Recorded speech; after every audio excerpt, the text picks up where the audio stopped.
Hello students, I hope you all are healthy and safe at your home and following the instructions given by your parents. Today we will continue the chapter Crop Production and Management and cover the following topics: crop improvement, nitrogen cycle and animal husbandry. In the last video you have studied about various improved agricultural practices, and in this video you will study about crop improvement, because if we don't have an improved variety of crop, this improved agriculture practice will be of not much use. Okay, therefore scientists are working hard on producing various varieties of crops with desirable features, with better features, like crops with more yield, crops with better quality of grains, and crops which are disease resistant. Why do we need crop with more yield? Because as the population is increasing, the availability of land is less and we have to fulfill the requirement of huge population. Therefore, high yielding variety of crop is needed. Next is crop with better quality of grain. We need better quality in everything. Therefore, grain should also have high quality. What the scientists are doing over here? For getting better quality, they are crossbreeding the plants. They are taking two plants which are of high quality, they are crossbreeding them and getting a new generation plants with improved qualities. The third point is, which is also a very important point, the crops should be disease resistant, or they should be adaptable to various climatic conditions and various soil conditions. Let's study about nitrogen cycle. The series of processes by which nitrogen and its compounds are interconverted in the environment and in living organism, including nitrogen fixation, nitrification, ammonification and denitrification.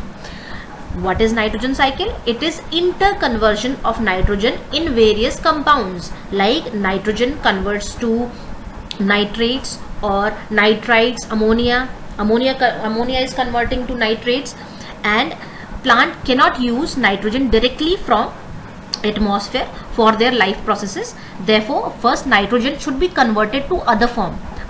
First the nitrogen is converted to ammonia, and then from ammonia it is converted to nitrates, and nitrates are the compounds which are used by plants for their nourishment, for to make protein. And where do the animals get their protein from? They get their protein from plant by eating them. So nitrogen cycle is a process in which nitrogen from the atmosphere is changing into nitrates which are useful for the living organism like plants and animals. As you can see in the diagram, here we can see various methods by which nitrogen is fixing into the soil, and from the soil plants can take up the nitrogen and continue its life processes, and from plants animal can have their share of nitrogen. These are the steps involved in nitrogen cycle. First is ammonification. Ammonification is conversion of plant and animal waste to ammonia.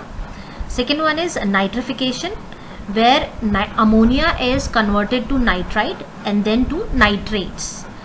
Nitrification involves conversion of ammonia to nitrite and nitrate, and when nitrate is converted back to nitrogen, atmospheric nitrogen, that process is called denitrification.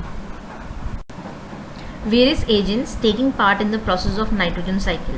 That means, what are the agents which help in nitrogen cycle? First is decaying bacteria. What does the decaying bacteria do?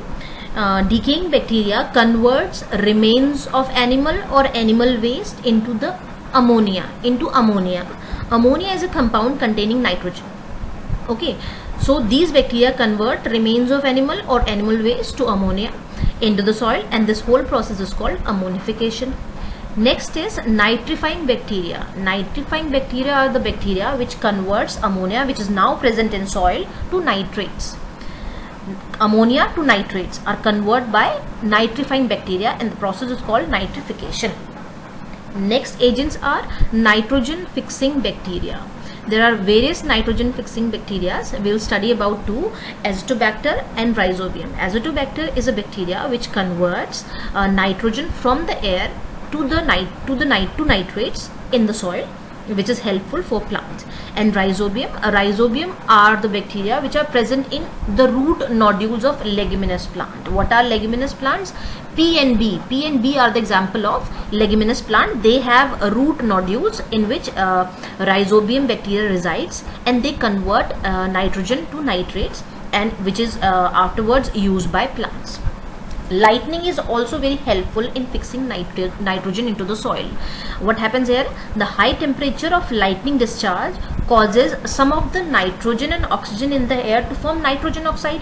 This nitrogen oxide then washed away by the rain and converts to nitrates in the soil, and we are getting nitrates over here. From all of the above agent we are getting nitrates, and nitrate are the important compound which is used by plants for their further process.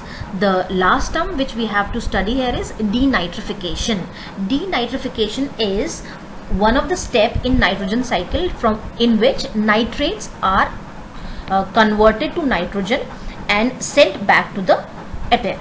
So the process of conversion of nitrates to nitrogen by some bacteria like Pseudomonas is called denitrification. So the last topic which we have to cover under this chapter is animal husbandry. What is animal husbandry? The science which deals with breeding, feeding and caring of domestic animal is called animal husbandry. And why do we have to care and breed the animals? Because they provide us food. Like plants, animals also provide us food like milk, meat, honey, eggs, etc. Okay, therefore for our food requirement we have to take care of animals too. These are the two terms, pisciculture and apiculture, under animal husbandry. What is pisciculture? It is taking care of fishes or rearing of fishes. Because fish meat is a very rich source of protein. Apiculture is rearing of honeybees. From honeybees we get honey, and honey is a very rich source of many nutrients. Okay, so animal husbandry is necessary because we need food from animals. For our food requirements, animal husbandry is necessary, that we have to take care of animals too for food products from animals. I hope you all understood the topic, and that's all for the day. Thank you.